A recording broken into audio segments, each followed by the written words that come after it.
मनोज को विधानसभा पहुंचाने में पैलेस की सक्रिय उपस्थिति रही अहम कड़ी।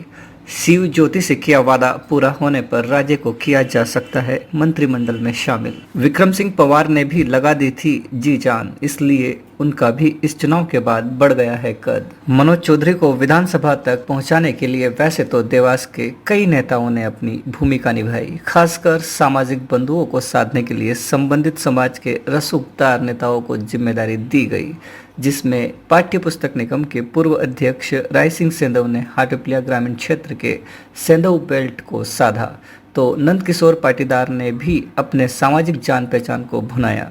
इसी तरह से अन्य नेताओं ने भी राजपूत, ब्राह्मण सहित अन्य समाज के मतदाताओं को मनोज चौधरी के पक्ष में मतदान करने के लिए प्रेरित किया। तो सबसे अहम भूमिका देवास विधायक व हाटपिलिया विधानसभा चुनाव की सह प्रभारी श्रीमन गायत्रीराज पवार की रही। उन्होंने और उनके पुत्र विक्रम सिंह पवार ने हाटपिलिया विधानसभा क्षेत्र के एक एक गांव, नगर, कस्बे के एक एक मतदाताओं तक किसी न किसी माध्यम से पहुंचने का प्रयास किया और उन्होंने दिन रात कार्यकर्ताओं से लेकर बूथ प्रभारी, पेज प्रभारियों से जीवन संपर्क बनाए रखा। श्रीमंत राजे कार्यकर्ताओं की बैठक लेती, जनता के बीच पहुंची तो विक्रम सिंह पवार भी पेज प्रभारियों, सेक्टर प्रभारियों से 1 to 1 करते नजर आए। यही वजह रही कि उनकी इस सक्रियता की वजह से शिवराज सिंह चौहान व ज्योतिरादित्य सिंधिया से श्रीमंत राजे ने जो वादा किया था वह पूरा हो पाया।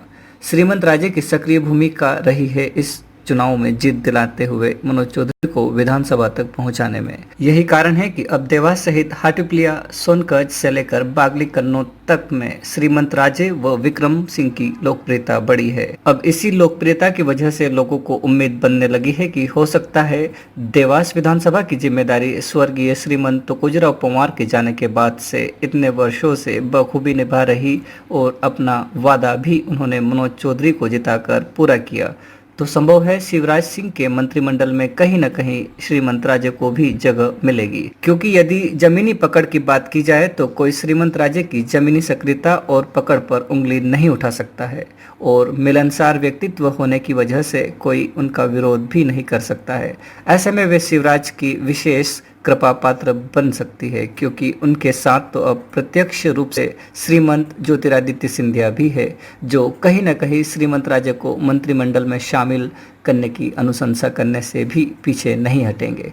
इधर विक्रम सिंह पवार ने देवास के अलावा आगर मालवा सहित सांवेर विधानसभा में भी सक्रियता से काम किया और उन्होंने भी दिन रात एक कर दिए। पार्टी प्रत्याशियों के पक्ष में माहौल बनाने में वे सफल भी हुए हैं। ऐसे में एक तरफ जहां श्रीमंत राजे का राजनीतिक कद बड़ा है, तो विक्रम सिंह पवार की सक्रियता भी उन्हें युवा मोर्चा के शीर्ष नेतृत्व तक पहुंचा सकती है। इस बात से भी इनकार नहीं किया जा सकता है। बहरहाल जो भी हो, अभी तो भले ही हाटपिलिया विधानसभा में मनोज चौधरी की जीत हुई है, लेकिन इस जीत को देवास के कार्यकर्ता भी उसी उत्साह से जश्न मनाते हुए आनंदित हो रहे हैं जितना उल्लास हाटपिलिया क्षेत्र में कार्यकर्ताओं में।